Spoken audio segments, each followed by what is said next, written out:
Hi friends, అందరూ ఎలా ఉన్నారు? నేనైతే చాలా బాగున్నాను. మీరు బాగుండాలని దేవుణ్ణి ప్రార్థిస్తాను. ఈరోజు ఒక మంచి వీడియోతో వచ్చాను. మీకు చూస్తేనే అర్థమైపోతూ ఉంటుంది. టమోటో రసం కానీ, టమోటా చారు కానీ ఈ రెండు ఏదైనా పిలవచ్చు.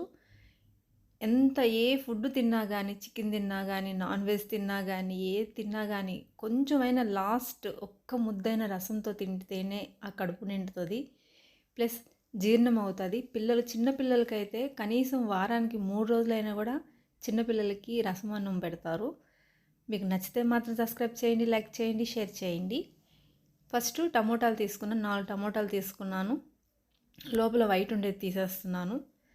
టమోటా పులుపు సరిపోదు కాబట్టి కొంచెం చింతపండు తీసుకున్నాను. అవి కట్ చేసుకొని కొంచెం ఉప్పేసుకొని బాగా స్మాష్ చేసుకోవాలి, బాగా పిసుక్కోవాలి. దాంట్లో ఉన్న జ్యూస్ అంతా బయటకు రావాలి. కొంచెం వాటర్ వేసుకొని బాగా పిసుక్కోవాలి. మనము కావాలంటే ఆ టొమాటో తొక్కులు ఉన్నాయి కదా, అవైనా తీసేసుకోవచ్చు, లేకపోతే ఉండించుకోవచ్చు, ఏ ప్రాబ్లం లేదు. బాగా కలిపెట్టుకోవాలి. ఇప్పుడు మనం కొంచెం ధనియాలు, జీలకర్ర, మిరియాలు, తెల్లగడ్డలు, ఎండుమిర్చి ఇవన్నీ కచ్చపచ్చగా దంచుకోవాలి. మిక్సీలోనే వేసుకోవచ్చు, కానీ దంచుకుంటేనే మంచి టేస్ట్ వస్తుంది, ఆ మంచి స్మెల్ వస్తుంది. దానికోసమే దంచుకోవాలి. మిరియాలు కానీ, తెల్లగడ్డలు కానీ కొంచెం ఎక్కువ వేసుకోవాలి. ఎందుకంటే మిరియాలు, తెల్లగడ్డ తింటే మనకు అరుగుదల. మనం రసం తినేదే మన అరుగుదల కోసము. అందుకే ఎప్పుడైనా చూడండి, మటన్ తిన్నా కానీ, చేపలు తిన్నా కానీ, చికెన్ తిన్నా కానీ లాస్ట్ ముద్ద కొంచెమైనా కానీ రసం అన్నం తినాలని పెద్దవాళ్ళు మనకు చెప్తూ ఉండేవాళ్ళు. అందుకే మనం ఫస్ట్ నుంచి, ఇప్పుడే కాదు ఎప్పటి నుంచో మనం రసం బాగా అలవాటు ఉంటుంది అందరికీ. ఇప్పుడు మనం దంచిందంతా పక్కన తీసి పెట్టుకోవాలి. ఒక కళాయి తీసుకొని ఆ కళాయిలో కొంచెం ఆయిల్ వేసుకోవాలి. ఆవాలు కానీ, జీలకర్ర,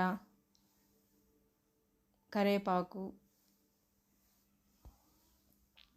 ఎండుమిర్చి అవన్నీ వేసుకొని కొంచెం ఫ్రై అవ్వాలి. మనం ఇందాక దంచాం కదా, ఆ పొడి కూడా వేసుకొని అన్నీ మొత్తం బాగా మిక్స్ అయ్యేటట్టు కలుపుకోవాలి.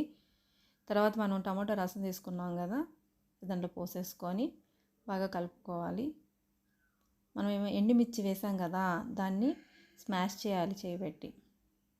స్మాష్ చేస్తే చాలా బాగుంటుంది. ఆ మిరపకాయలో ఉన్న కారం కూడా, ఘాటు కూడా ఆ రసంలోకి వెళ్తుంది.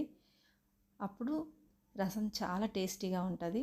తర్వాత మూత పెట్టేసి ఒక 5 to 10 minutes ఉంటే పొంగు వస్తుంది. బాగా కాగాలి రసం.